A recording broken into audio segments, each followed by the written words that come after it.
Na casa de meu pai há muitas moradas. João capítulo 14, versículo 2. Nestas palavras podem ser observadas duas coisas. A coisa descrita, a saber, a casa do Pai de Cristo. Cristo falou aos seus discípulos no capítulo anterior como alguém que estava prestes a deixá-los. Ele lhes disse, versículo 31, agora é glorificado o Filho do Homem, e Deus é glorificado nele. E então dá-lhes conselhos para viverem em unidade e amarem uns aos outros, como alguém que estava se afastando deles. Com que eles pareceram um tanto surpresos e mal sabiam o que fazer com isso. E um deles, isto é, Pedro, perguntou-lhe para onde ele estava indo. Versículo 36. Simão Pedro perguntou-lhe, Senhor, para onde vais? Cristo não respondeu diretamente e disse-lhe para onde ele estava indo, mas ele indica onde nessas palavras depois, no versículo 12, ele diz claramente que estava indo para o seu Pai. Segundo, podemos observar a descrição feita dele, a saber que nele existem muitas mansões. Os discípulos pareciam muito tristes com a notícia da partida de Cristo, mas Cristo os conforta com isso, que na casa de seu Pai, para onde ele estava indo, não só havia lugar para ele, mas também para eles. Havia muitas mansões. Não havia apenas uma mansão lá para eles, mas havia mansões suficientes para todos eles. Havia espaço suficiente no céu para eles. Quando os discípulos perceberam que Cristo estava indo embora, manifestaram um grande desejo de ir com ele, e especialmente com Pedro. Pedro, na última parte do capítulo anterior, perguntou-lhe onde ele ia com esse fim para poder segui-lo. Cristo disse-lhe que para onde ele fosse, não poderia segui-lo agora, mas que deveria segui-lo depois. Mas Pedro, não contente com Cristo, parecia ter muita vontade de segui-lo agora. Senhor, diz ele, por que não posso te seguir agora? Para que os discípulos tivessem uma grande intenção de ainda estar com Cristo. E Cristo, nas palavras do texto, sugere que eles estarão com ele. Cristo significa para eles que ele estava voltando para a casa de seu Pai. E os encoraja a que estarão com ele lá no devido tempo, visto que havia muitas mansões lá. Havia uma mansão fornecida não apenas para ele, mas para todos eles, pois Judas não estava presente, e não apenas para eles, mas para todos os que acreditassem nele até o fim do mundo. E embora ele tenha ido antes, ele apenas foi preparar um lugar para os que deveriam seguir. O texto é uma frase simples. É, portanto, desnecessário extrair dele qualquer doutrina. Em outras palavras, de modo que construirei meu discurso sobre as palavras do texto. Existem duas proposições contidas nas palavras, a saber, que o céu é a casa de Deus e que nesta casa de Deus há muitas moradas. Proposta 1. O céu é a casa de Deus.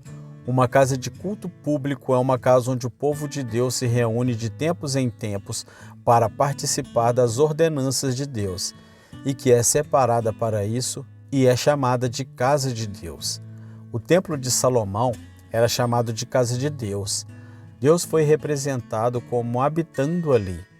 Lá ele tem seu trono no Santo dos Santos, sim, no propiciatório sobre a arca e entre os querubins. Às vezes, todo o universo é representado nas Escrituras como a casa de Deus, construída com várias histórias, uma acima da outra. Amós capítulo 9, versículo 6. É ele quem constrói suas histórias no céu. E Salmos capítulo 104, versículo 3. Quem coloca as vigas de seus aposentos nas águas.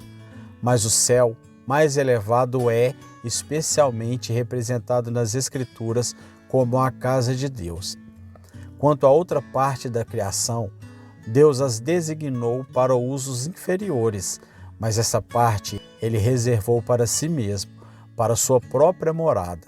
Dizem-nos que os céus são do Senhor, mas a terra ele deu aos filhos dos homens. Deus, embora esteja presente em todos os lugares, é representado tanto no Antigo quanto no Novo Testamento, pois estar no céu é de uma maneira especial e peculiar.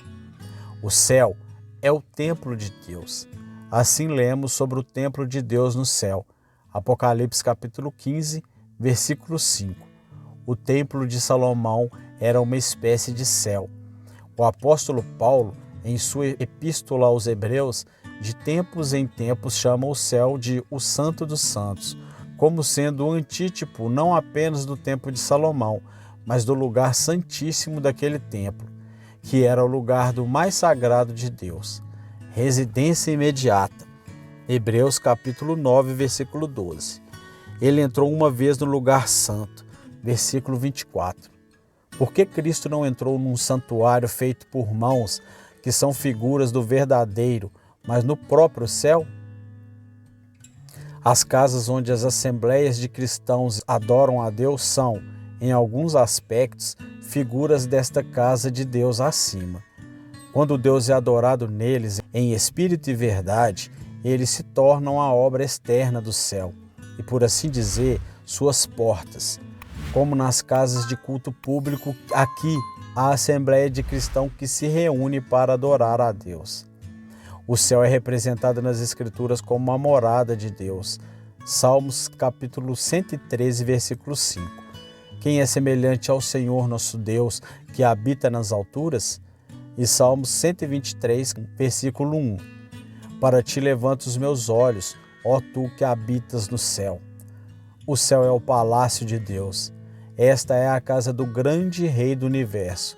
Ali ele tem seu trono, que é, portanto, representado como sua casa ou templo.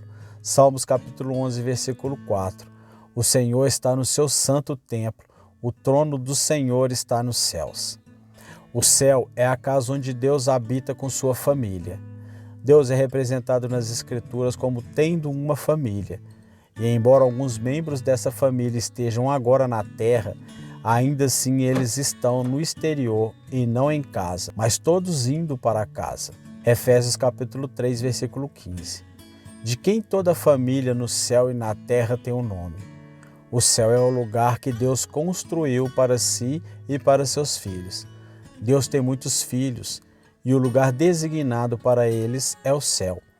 Portanto, disse que os santos, sendo filhos de Deus, são da família de Deus. Efésios capítulo 2, versículo 19. Agora, pois, já não sois estrangeiros nem forasteiros, mas concidadão dos santos e da família de Deus. Deus é representado como chefe de família ou chefe de família, e o céu é a sua casa.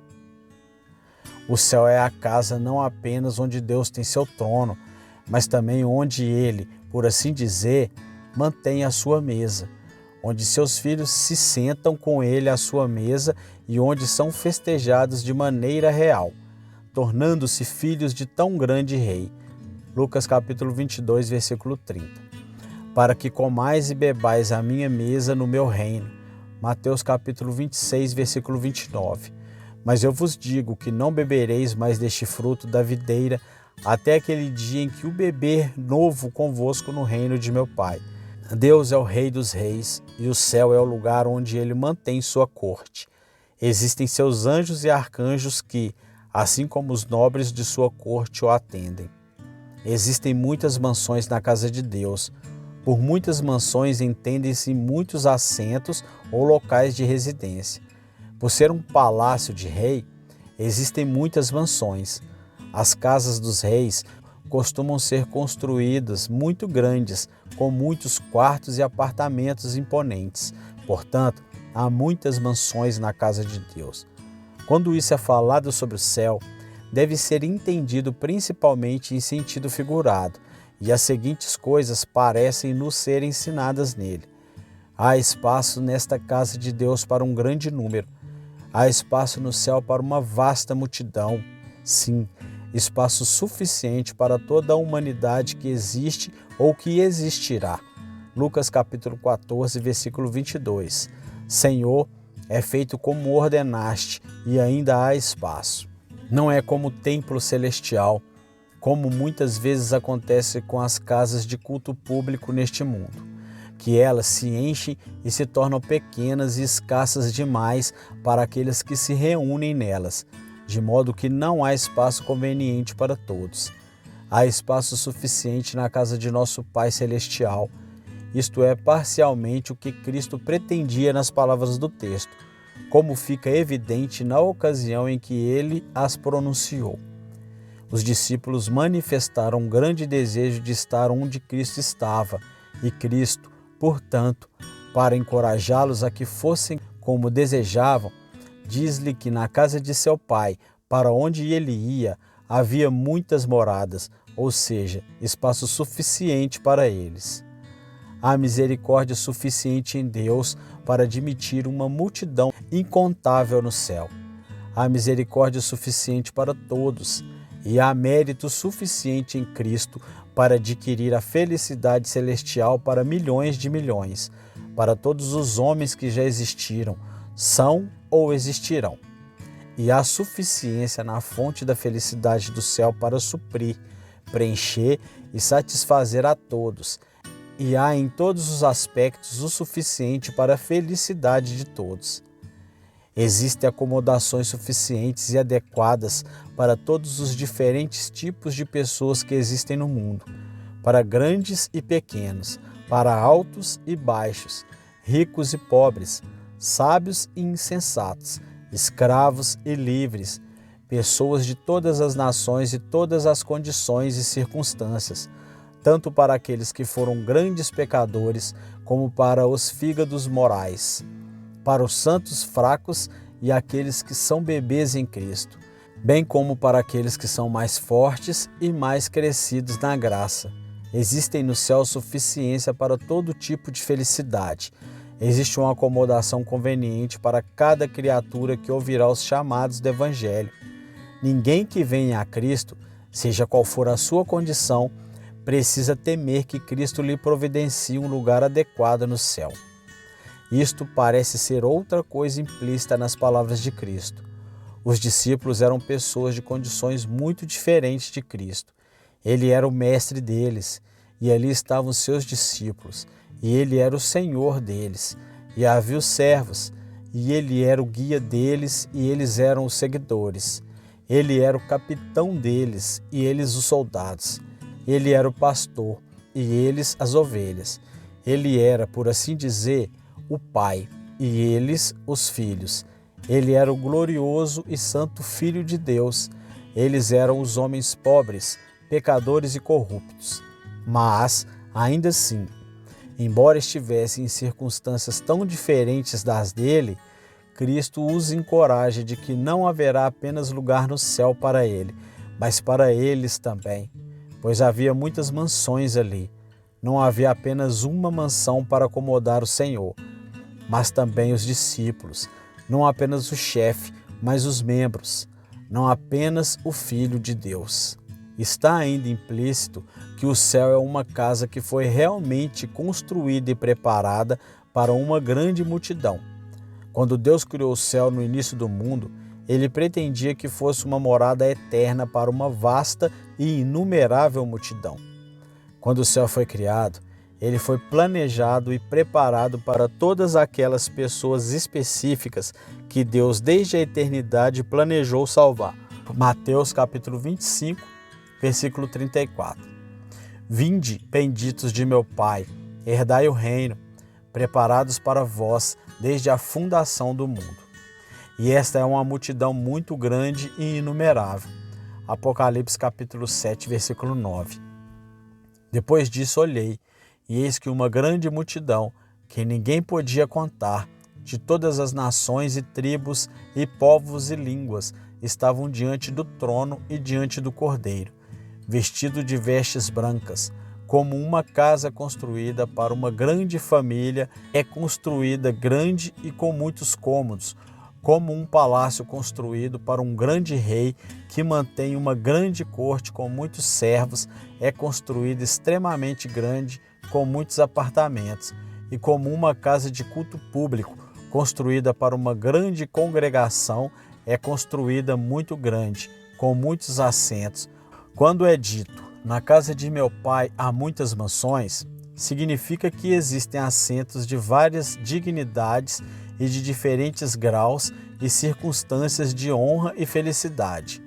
Existem muitas mansões na casa de Deus, porque o céu é destinado a vários graus de honra e bem-aventurança. Alguns são projetados para ficarem em lugares mais altos do que outros. Alguns são projetados para atingir graus mais elevados de honra e glória do que outros. E, portanto, existem várias mansões, e algumas mansões e assentos mais honrosos no céu do que outros. Embora todos sejam assentos de grande honra e bem-aventurança, alguns são mais do que outros. Assim se constrói um palácio. Embora cada parte do palácio seja magnífica como convém ao palácio de um rei, ainda assim existem muitos apartamentos de várias honras, e alguns são mais imponentes e caros do que outros, de acordo com o grau de dignidade. Há um apartamento que é a câmara da presença do rei. Existem outros apartamentos para o próximo herdeiro da coroa. Há outros para outras crianças e outros para seus atendentes e os grandes oficiais da casa. Um para o alto mordomo e outro para o camareiro e outros para os oficiais e servos mais mesquinhos. Outra imagem disso estava no templo de Salomão. Havia muitas mansões com diferentes graus de honra e dignidade. Havia os Santos dos Santos, onde estava a arca, que era o lugar de residência imediata de Deus, onde somente o sumo sacerdote poderia ir. E havia outro compartimento chamado Lugar Santo, onde os outros sacerdotes poderiam ir. E próximo a ele ficava o átrio interno do templo, onde os levitas eram admitidos, e ali eles construíram muitas câmaras ou mansões para alojamento de sacerdotes. E ao lado estava o tribunal de Israel, onde o povo de Israel poderia vir. E próximo a ele estava o pátio dos gentios, onde os gentios, aqueles que eram chamados de prosélitos da porta, poderiam vir. E temos uma imagem disso em casas construídas para o culto das assembleias cristãs. Em tais casas de Deus há muitos assentos de diferentes honras e dignidades, desde os mais honrosos até os mais inferiores da congregação. Não que devemos entender as palavras de Cristo tanto no sentido literal, como que cada santo no céu deveria ter um determinado assento, sala ou local de residência, onde deveriam ser fixados localmente. Não é o desígnio das Escrituras nos informar muito sobre as circunstâncias externas do céu ou o estado do céu, considerando localmente, mas devemos entender o que Cristo diz, principalmente no sentido espiritual. As pessoas serão colocadas em diferentes graus de honra e glória no céu, como é abundantemente manifestado nas Escrituras, o que pode ser adequadamente representado à nossa imaginação por haver diferentes assentos de honra, como foi no templo, como é nos reis. Alguns assentos estarão mais próximos do trono do que outros. Alguns se assentarão ao lado de Cristo em glória. Mateus capítulo 20, versículo 23. Sentar-me à minha direita e à minha esquerda não me cabe dar. Cristo, sem dúvida, respeita esses diferentes graus de glória no texto. Quando ele estava indo para o céu e os seus discípulos ficaram tristes com a ideia de se separarem de seu Senhor, ele lhes fez saber que existem assentos ou mansões de vários graus de honra na casa de seu Pai, que não havia apenas um para ele, que era o cabeça da igreja e o irmão mais velho, mas também para aqueles que eram seus discípulos e irmãos mais novos. Cristo também pode provavelmente respeitar não apenas os diferentes graus de glória no céu, mas também as diferentes circunstâncias. Embora o emprego e a felicidade de toda a Assembleia Celestial sejam em geral os mesmos, ainda assim não é improvável que possa haver diferenças circunstanciais. Sabemos qual é o seu emprego em geral, mas não em particular. Não sabemos como alguém pode ser empregado para subservir e promover a felicidade de outro. e como todos podem ajudar uns aos outros. Alguns podem ser colocados em um lugar para um cargo ou emprego, e outros em outro, como acontece na igreja na terra. Deus estabeleceu cada um no corpo como lhe agradou. Um é o olho, outro o ouvido, outro a cabeça, etc. Mas como Deus não se agradou expressamente em revelar como será a esse respeito, não insistirei nisso do que foi oferecido. Aqui está o encorajamento para os pecadores que estão preocupados e exercitados pela salvação de suas almas, que têm medo de nunca irem para o céu ou serem admitidos em qualquer lugar da residência lá, e têm consciência de que até agora estão em uma situação triste, estado e condição de que estão fora de Cristo, e portanto não têm direito a nenhuma herança no céu, mas correm o risco de ir para o inferno e ter seu lugar de morada eterna ali fixado. Você pode ser encorajado pelo que foi dito a buscar sinceramente o céu, pois há muitas mansões ali, há espaço suficiente lá. Deixe o seu caso ser o que for, há provisão adequada para você. E, se você vier a Cristo, não precisa temer que Ele prepare um lugar para você. Ele cuidará para que você fique bem acomodado no céu. Mas, segundo, eu melhoraria esta doutrina em uma dupla exortação. Primeiro, que todos sejam, portanto, exortados sinceramente a buscar ser admitidos em uma mansão no céu. Você já ouviu falar que esta é a casa de Deus, é o seu templo. Se Davi, quando estava no deserto de Judá e na terra de Gessur e dos filisteus, desejasse voltar novamente à terra de Israel para ter um lugar na casa de Deus aqui na terra, e valorizava tanto um lugar ali, embora fosse apenas o de um porteiro, quão grande será a felicidade de ter um lugar neste templo celestial de Deus.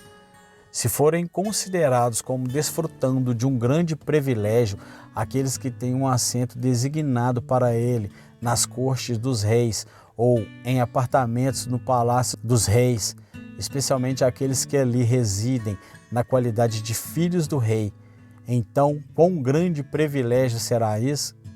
Seja ter um apartamento ou mansão designado para nós no palácio celestial de Deus e ter um lugar lá com os seus filhos. E visto que há muitas mansões lá, mansões suficientes para todos nós, nossa tolice será maior se negligenciarmos a buscar por um lugar no céu, tendo nossas mentes tolamente ocupadas com as coisas inúteis e desbotadas deste mundo. Aqui considere 3 coisas. Primeiro, com pouco tempo você pode ter qualquer mansão ou morada neste mundo. Agora você tem uma morada entre os vivos, você tem sua própria casa ou mansão, ou pelo menos uma que está atualmente para o seu uso. E agora você tem um assento na casa de Deus, mas por pouco tempo isso continuará, e muito pouco tempo, e o lugar que agora te conhece neste mundo não te conhecerá mais. A habitação que você tem aqui estará vazia de você. Você será levado morto para fora dele, ou morrerá longe dele, e nunca mais entrará nele, ou em qualquer outra morada neste mundo. Sua mansão ou local de residência neste mundo, por mais conveniente ou cômodo que seja, é apenas uma tenda que em breve será desmontada, mas um alojamento em um jardim de pepinos. Sua estadia é como se fosse apenas por uma noite. Assim, Deus, em sua providência, está lembrando você pelos repetidos casos de morte que ocorreram na cidade nas últimas 2 semanas, ambos em uma casa, na qual a morte ele mostrou seu domínio sobre velhos e jovens. Não vale muito a pena perseguirmos a honra neste mundo, onde a maior honra é apenas uma bolha e logo desaparecerá, e a morte destruirá tudo. Alguns têm casas mais senhoriais do que outros, e alguns ocupam cargos mais elevados do que outros, e alguns são mais ricos do que outros e têm assentos mais altos na capela do que outros. Mas todos os túmulos estão no mesmo nível. Um cadáver apodrecido e putrefato é tão ignóbil quanto o outro. Os vermes são tão ousados como uma carcaça quanto com outra. Mas as mansões na casa de Deus acima são mansões eternas. Aqueles que têm assentos ali atribuídos, sejam de maior ou menor dignidade, mais próximos ou mais distantes do trono, os manterão por toda a eternidade. Isto é prometido. Apocalipse capítulo 3, versículo 12. Ao que vencer, farei dele uma coluna no templo de meu Deus, e ele não sairá mais. Se vale a pena desejar e buscar lugares elevados na capela, onde você está um dia por semana, onde você nunca comparecerá, exceto alguns dias no total. Se vale a pena valorizar um assento acima de outra na casa do culto, apenas porque é o banco ou o assento que está em primeiro lugar em número e pode ser visto aqui por alguns dias, como valerá a pena buscar uma mansão elevada no templo de Deus e naquele lugar glorioso que é a habitação eterna de Deus e de todos os seus filhos? Você que está satisfeito com seus assentos nesta casa, porque está sentado em um lugar alto ou em um lugar que é considerado honroso por aqueles que estão sentados ao redor, e porque muitos podem vê-lo, considere quão curto será o tempo em que você desfrutará deste prazer. E se houver alguém que não seja adequado em seu assento, porque são muito baixos para eles, deixe-o considerar que ainda falta muito pouco para que tudo seja igual para você. Quer você tenha se sentado aqui, alto ou baixo, mas será de preocupação infinita e eterna para você onde estiver seu assento em outro mundo. Deixe sua grande preocupação enquanto estiver neste mundo para melhorar suas oportunidades na casa de Deus neste mundo. Que a principal coisa que valorizamos na casa de Deus seja não os ornamentos externos dela ou um assento elevado nela, mas a palavra de Deus e suas ordenanças nela. E gaste seu tempo aqui buscando a Cristo, para que Ele possa preparar um lugar para você na casa de seu Pai, para que quando Ele voltar a este mundo, Ele possa levá-lo para si, para que onde Ele estiver, você também esteja. Amém.